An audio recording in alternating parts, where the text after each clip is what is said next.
appreciate y'all for being patient with me. I know I didn't upload the past week. I think the past week and a half. Usually when I go out of town, I go to see my sister and stuff like that. And then while I was out of town, I just had experienced a lot of family stuff.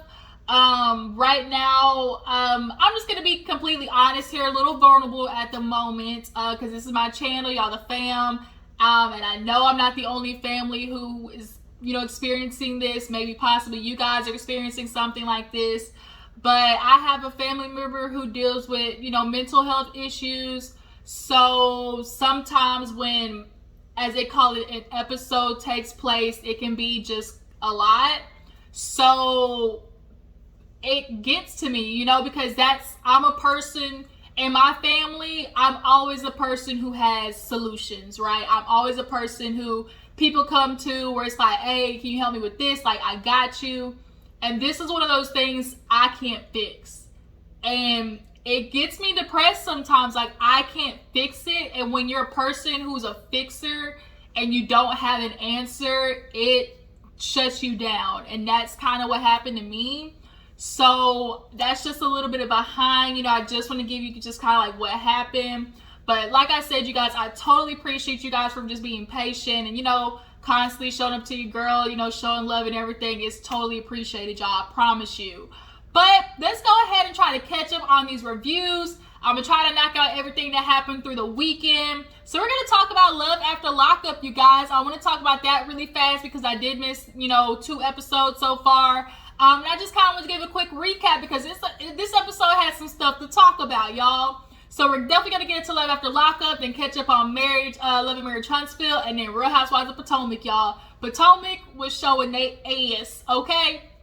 But if you're new to my channel, I appreciate you for, clicking on the video. Everybody else, my Jujus, my Juice Box crew, I appreciate y'all.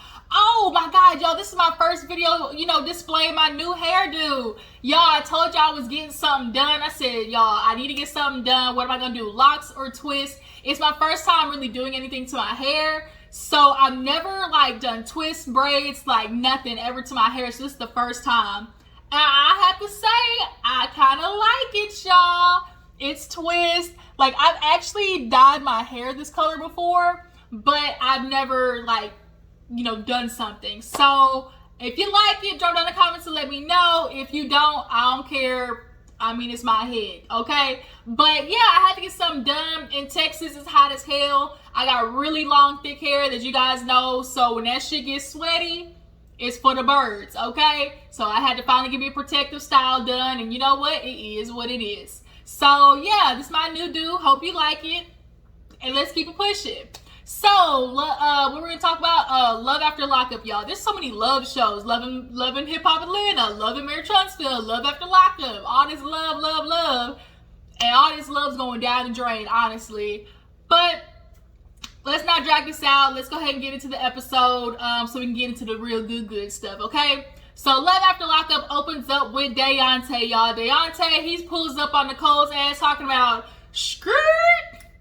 What the f*** is this, Nicolle? This what you really doing? Oh, this why you won't give me no cookie? He's like, this why you won't give me no coochie? He was on it. And Zach was like, that's her ex. That's the dude that she been texting when she got out, right? So Zach is like, what the f*** is this? She's like, oh, I'll tell you later. Oh my God, I didn't know he was going to pull up. So Daonte's like, you know who I am? Nigga, do you know who I am? I'm her dude. I'm the one who been taking care of her. I'm the one who been giving her this, and that. So Zach and his energy, Zach is a good looking dude. He ain't ugly by no means. But he was like, I know she was telling me what she was doing in jail, but I didn't know it was this far. So basically he know Nicolle been ripping niggas off in prison basically. But he didn't know she basically took it to this extent, she actually committed to one. So now Daonte's mad. He throwing out all the shit. He asking for his phone back. He said, it's okay. I'm going to deactivate the bitch anyways. And he leaves. Nicolle was like, oh my God, I didn't never see. He had fury in his eyes. It low-key turned me on because, I've been waiting for him to quit letting me push him over. And females be doing that shit. It's okay. It's so weird that females, it's something about a dude who kind of check you a little bit. That's a turn on. But you shouldn't be doing shit for a dude to have to like check you is what I'm saying. Like getting in an argument, him be like, whoa, what up? What up? Hold up, Wody. Like you acting crazy. Versus, oh, I caught you cheating and that's a reason for me to go off on your ass and all of a sudden that's attractive. Like, no. You was playing with this nigga's heart and his pocket strings and you got busted, Nicolle. So actually later on in the episode, I'm just gonna go through it. Later on in the episode, her mom sees her pull up and was like, girl, what is going on? Like my dogs was barking. You woke me up out of my good old hibernation. I see you out the car with Zach. She admits that she had sex with Zach because she's like, shit, he mad anyways. So I might as well, go all the way. So the mom was like, girl, like this is wrong. How you dare you play with that man feeling like that? She said, I believe Nicolle wants to convince herself she's in love with him so she can like not feel bad about what she's doing. She's like, I love Daonte, I do, but he was just pressuring me to have sex and stuff like that and I just wasn't ready. But you threw that pussy at Zach real fast, didn't you? And Zach ain't did nothing for you. Daonte done spent 20, 30 grand on you by this time. So, she's like, you need to tell him, like, the mom was like, you need to tell him, stop treating him that way. That's wrong. And she's like, y'all will, I promise I'll do something about it. And the mom and the girlfriend is outside talking about, I hope she gets it together.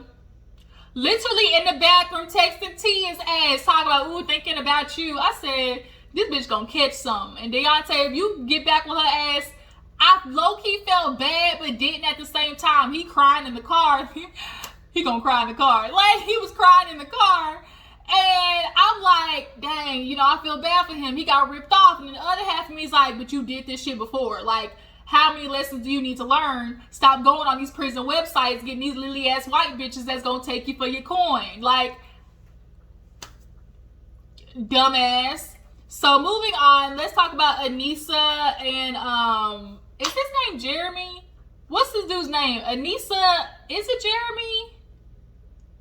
I keep forgetting that dude's name for some reason, but the dude, the crackhead that's with Anissa, yeah, he ends up telling, first of all, Anissa, why is your patio table 60 goddamn yards from your house? Like, you could have set that bitch right down by the stairs. Like, I don't understand why you was walking that far. But nonetheless, he ends up telling Kyle, the friend, that he found out he got a son. And he's like, low-key doing it as a test. I used to do that shit in high school. I used to tell somebody something, and if I knew by the end of the school day that that bitch got back to me, I knew who it was that I need to keep my good eye on. I used to do that shit in high school, too. You can't trust these niggas out here in these streets. But nonetheless, he's ended up telling, like, it's the truth. Like, he has a kid, but he says, like, just be honest with Anissa, but if you don't tell her, I will. So now he's trying to figure out a good way to tell Anissa, but also at the same time seeing if Kyle is going to be a snitch, right? So having a kid at his age, like, I don't think that's necessarily anything to trip over, especially if you didn't know the kid was yours, but that's definitely going to be another hurdle you're going to have to get over. But from what we see in, next episodes, Jeremy, if that's his name, and Kyle end up coming to blows. So I guess Kyle ended up snitching on his ass. So moving on, we have Brittany and Ray. Brittany, hi Brittany, how are you? You might want to change the channel because I'm going to let you know, bitch, I don't like you. I don't like you. I don't like you. Something about Brittany reads, I choose niggas who don't have nothing so they can't fuck me over in a way. Like, she's never going to choose a man that's of her caliber out of wanting to constantly be in control. Because if I can control him, he can't cheat on me, right? If I control everything he does, if I get him his phone and I put the password in, he can't cheat on me, right? Like, she's one of those bitches. No. If a man wants to cheat, he's going to cheat. If a man doesn't want to cheat, he won't cheat. If a man is wanting to cheat, he's going to find any ways to cheat by any means necessary. You having the password to his phone, you checking his phone, you checking his DMs, hell, you keeping him in the house on house arrest is not going to change none of that. So she ends up saying that Ray was the best sex she ever had. A part of me believes it, a part of me don't, because when you really get that good D, you don't really want to put it out. You just kind of be like, it was hitting. Like, I ain't trying to let the whole world know that my nigga got good D because I had to fight these bitches off. But if she says the best success of her life, go ahead, boo boo. He got out of prison. He had a lot of, stuff to get out of his system. But he finds out the grandma texting that she on the way. Brittany is living. I just saw her. We just saw her. Ma'am, she raised that boy. What are you talking about? You mad because she trying to see her grandson that she has seen 3-4 years? That's why I'm having a problem with Brittany. Like, you really got upset that the family was trying to pick him up, was trying to see him. The grandma came to the halfway. Like, you are seriously tripping. So the grandma, what killed me was, he said it ain't nothing with no inspection or nothing. Brittany's like, it is an inspection. It absolutely is. When somebody comes over to your house, they are always inspecting, period. But grandma came over with some food and some shirts, and she said, oh, she must think I got him in here naked. Like, girl, it ain't about you. It's about her grandson. And she brought some good old fried chicken and everything, and they were sitting down there eating, and she let her, she's like, look, I'm letting you know right now.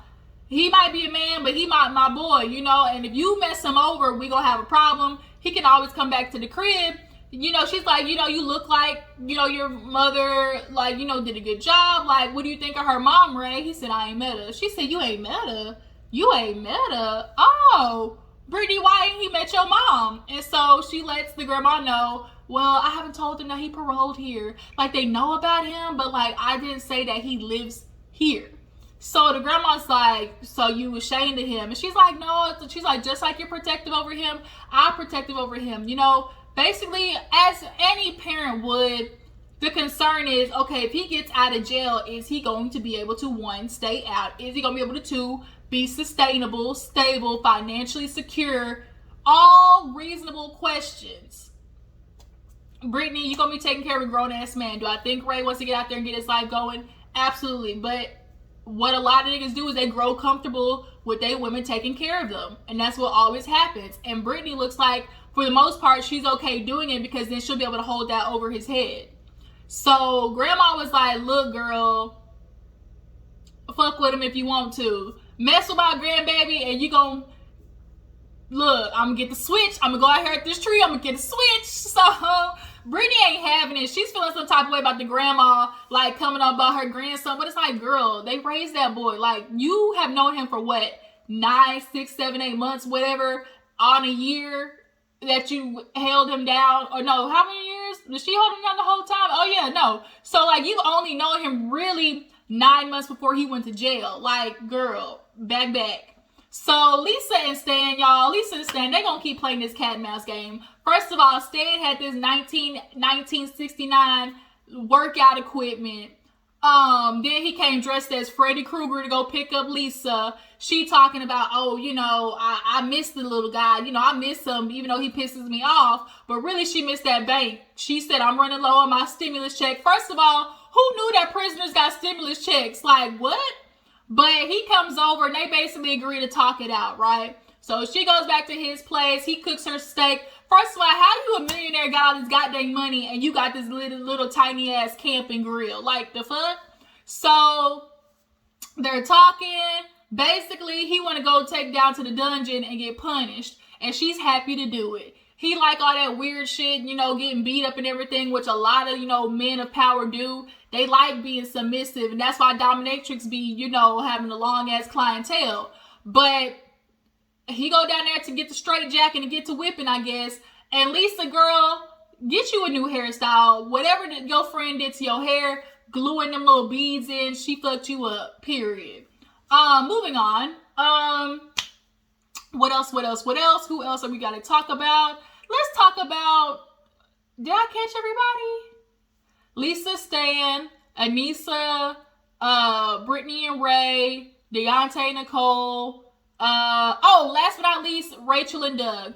This scene actually has me very concerned. First of all, I'm so glad Rachel has little Dougie. This honestly might be a blessing in disguise for little Dougie because the family's fucked up. Big Doug Sr. is effed up in the head, all types of crazy. And I believe that sister when she was like, she wasn't treating him good. I definitely believe that. She was probably very emotionally abusive, mentally abusive. And as a little kid, you're growing up like, why is this adult on my ass? Why are they treating me this way? And it does kill a kid's like inner light. And for him to get mad and be like, oh, she's hard on Dougie because she wants the best for him.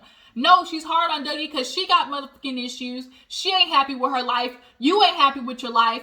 And you mad because, like, your child doesn't want to talk to you. He don't know you. You've been in his jail all his freaking life. He's like, I want to talk to Rachel. Oh my God, you want Rachel. So Rachel, pulls him out. She's like, he going back to jail. He gonna use you up, do you dirty. He gonna cheat on you and go right back to jail. She said, Dougie, I'll give you 60 days. He got pissed off talking about pass a drug test, bitch. Okay. You be an ain't shit daddy if you want to. So Rachel pulls off and was like, you can't keep doing that. Like, that's problem. And the son was in the back like, oh my God, you tell your family like you don't need them? He's like, I don't. He's like, but I need them. He's like, I thought you would have been a positive, dad, but you're not who I thought you were. And as a kid, to be able to, like, when you expect something from somebody, like, and you genuinely want to have respect for them, and at his age, you could tell he already understands about his dad. He's like, I knew you were strict, but like, God, dog. And I really have a fear that Doug is going to be so abusive to that kid. And when they get to the house, Rachel tells him, we going to counseling. We not doing this shit. Like, that's not healthy. We need to break this. He's like, oh my God, you going to give me ultimatum? She's like, yeah. If you going to live here, we need to learn how to communicate. Oh, if I would have did this shit back in the day, my dad would have run me. He would have, taught me a lesson. And he's like, oh, I tried the counseling shit. I went there and I psyched out the psych dude, that the psych lady. She sent me to her supervisor. She sent me home with a bottle of Ritalin that I didn't take. The fuck? Obviously, you needed it. Why didn't you take the shit? But your family, like, obviously, they don't see it that it's healthy. When you grow up in these, underprivileged neighborhoods, you don't see the benefit in mental health and trying to do differently. You said exactly what you need to do for Doug. I didn't need counseling. I needed my parents. Did they love me? Yes. But love is not enough from parents. Like, one-on-one time with your kid is important. You're not giving that with Dougie, nor you keep trying to raise him how you were raised, and the shit didn't work. The way you were raised did not work. Your ass ended up in prison. So do it different, Douglas. And I think Rachel definitely is seeing like, oh my God, if he's doing this with Douglas, if I have a baby with this man, what is this going to be like? What is this going to be like to have a baby with this man? Do I want Rachel to continue to be in Douglas' life? If that nigga, I say when that nigga would go back to jail, yes. But she's now going to constantly be in contact with him, with Doug. And that's what makes me nervous. Like, she's going to be a like mother figure to him. And when Douglas gets old enough to choose, I think he's going to choose Rachel over his dad, because his dad is just going to, when you barrel down on a kid constantly, like, it breaks them. And Rachel's like, I don't want to break what little light is left in him. And I can appreciate that. I really can. Because this is a book I want you guys to look up on eBay and read. It's called What to Say When You Talk to Yourself. The book, I got it because my coach, y'all, she's a millionaire. When millionaires tell you to read something, you read that shit. She said that book changed my life, and right now I'm reading it, y'all. It is changing my perspective on a lot of stuff. It just talks about how, what you say, like, when you talk to yourself, and like the outside world, how we are conditioned negatively always outweighs the positive. Like, you always believe negative over positive 9 times out of 10. And so you have to reprogram that, especially for kids. So this kid is constantly getting negative. What do you think it's going to turn out as? And it's clear Doug constantly got negative, which is why your ass ended up in prison. Okay? Do it different, Douglas. All right? Or you're going to end up out of that. She's going to kick you out of that nice suburban house with good old air conditioning and 4Bs that you like so much. So that was Love After Lockup, you guys. That was just a little bit of something. But let's go ahead and get to the real stuff. Tell me what you feel about the episode. Tell me how you feel about Daonte. Do y'all feel sorry for Daonte, getting cheated on by Nicolle? Do you guys think it would be best that Rachel keep Dougie regardless of Douglas going back to jail when he go back to jail? And Brittany, what's the jury out on Brittany? Do y'all feel what I'm feeling when it comes to Brittany? Let me know down in the comments. Do y'all like her or not? Okay? I will catch you guys in the next video. I will see you then. Deuces.